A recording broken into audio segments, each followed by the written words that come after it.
Knives. Knives everywhere, coming down like rain. Down to close work like that. Men wrestling in the mud, jabbing at each other, too tired to care anymore. Just die and get it over with.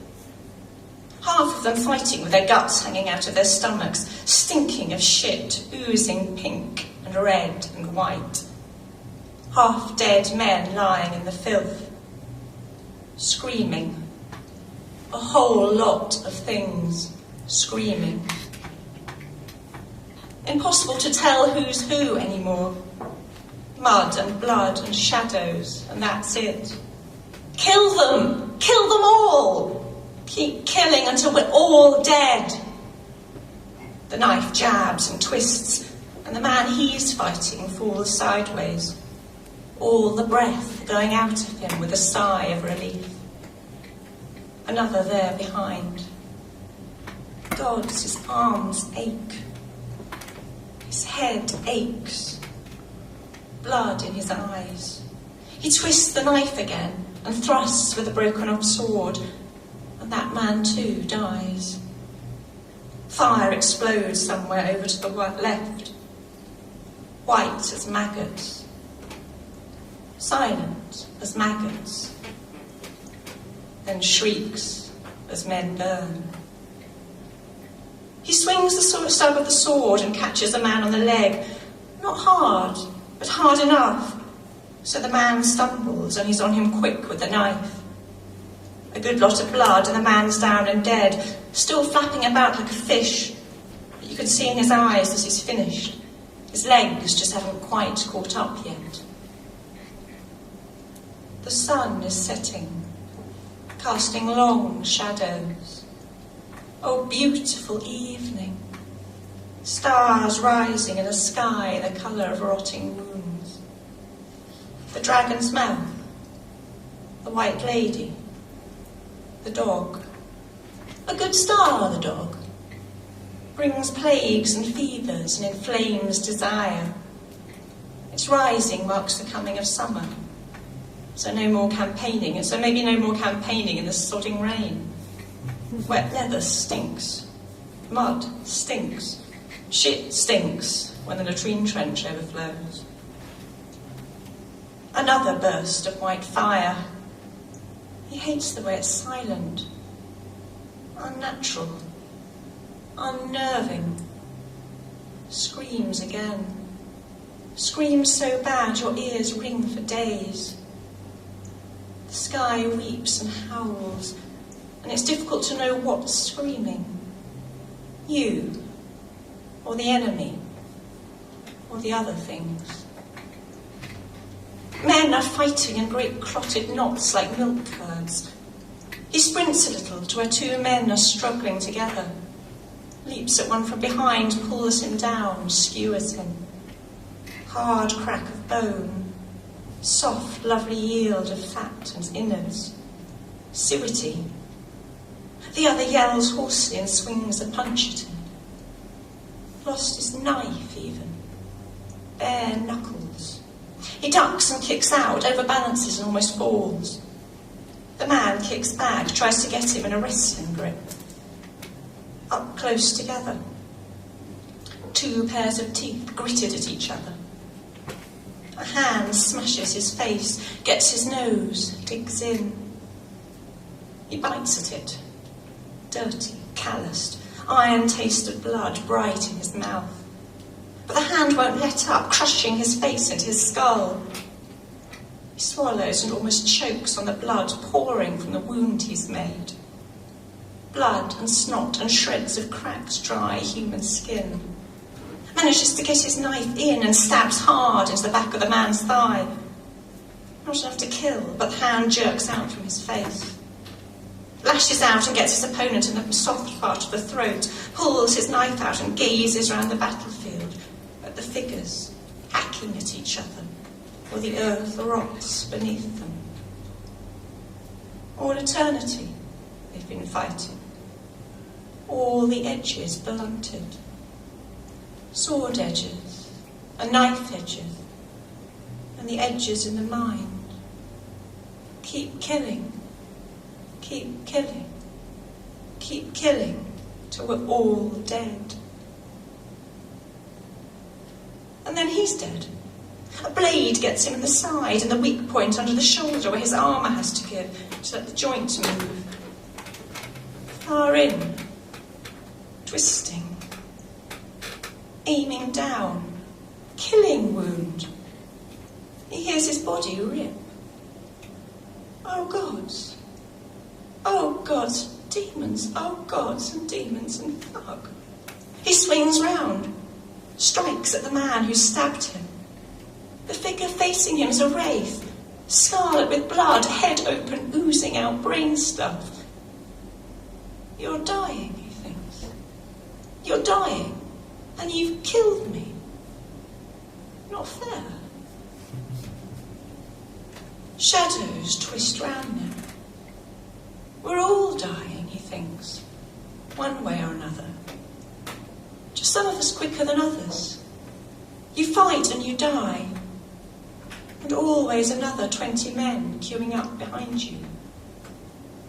Why we march and why we die, and what life means. It's all a lie. Death, death, death. Understands that better than he's ever understood anything, even his own name.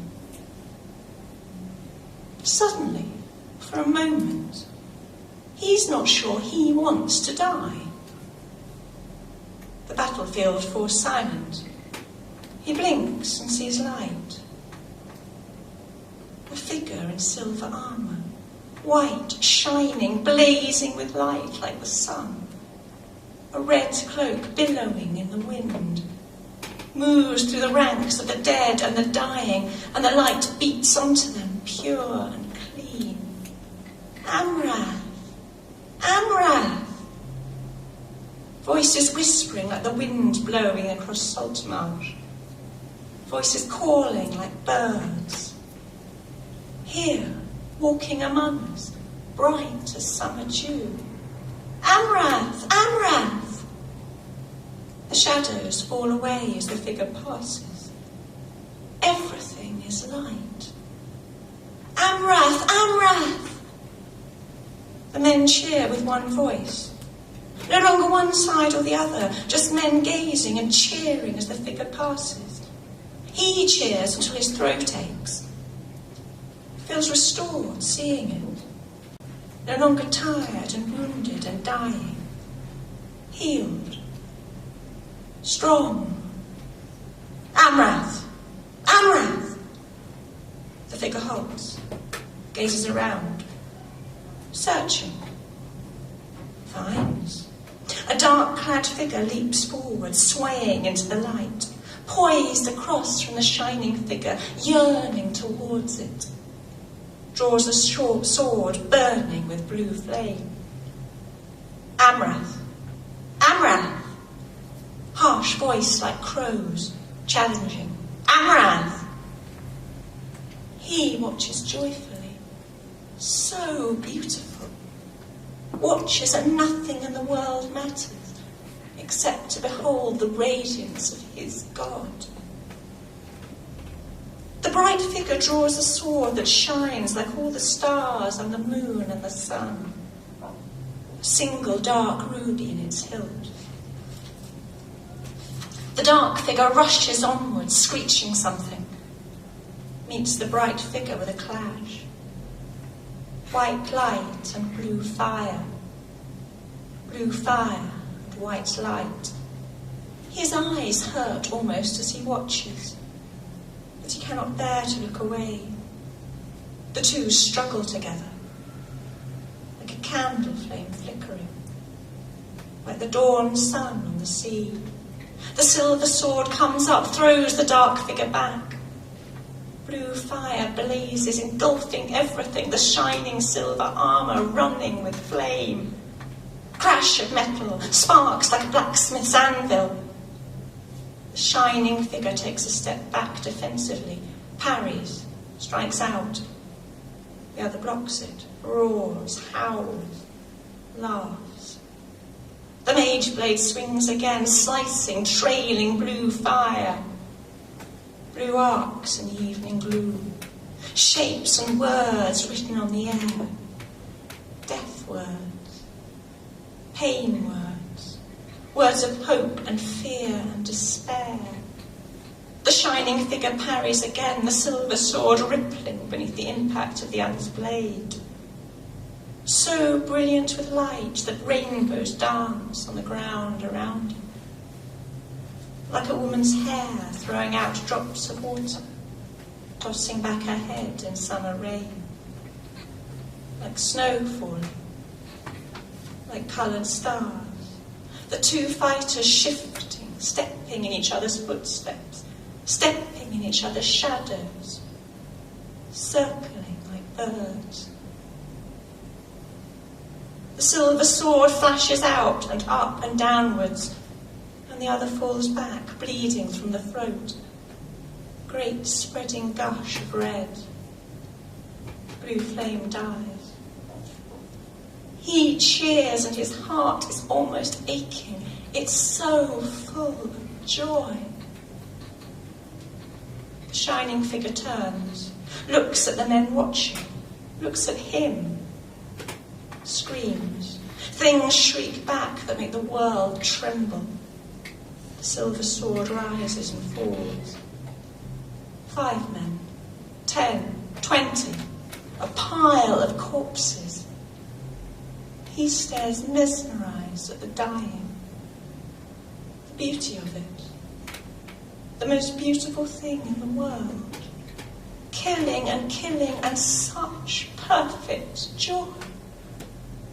His heart overflowing. His heart singing. This, oh indeed, oh for this, all men are born. He screams in answer, dying, throws himself against his God's enemies with knife and sword and nails and teeth. Why we fight and why we die and what life means is all a lie.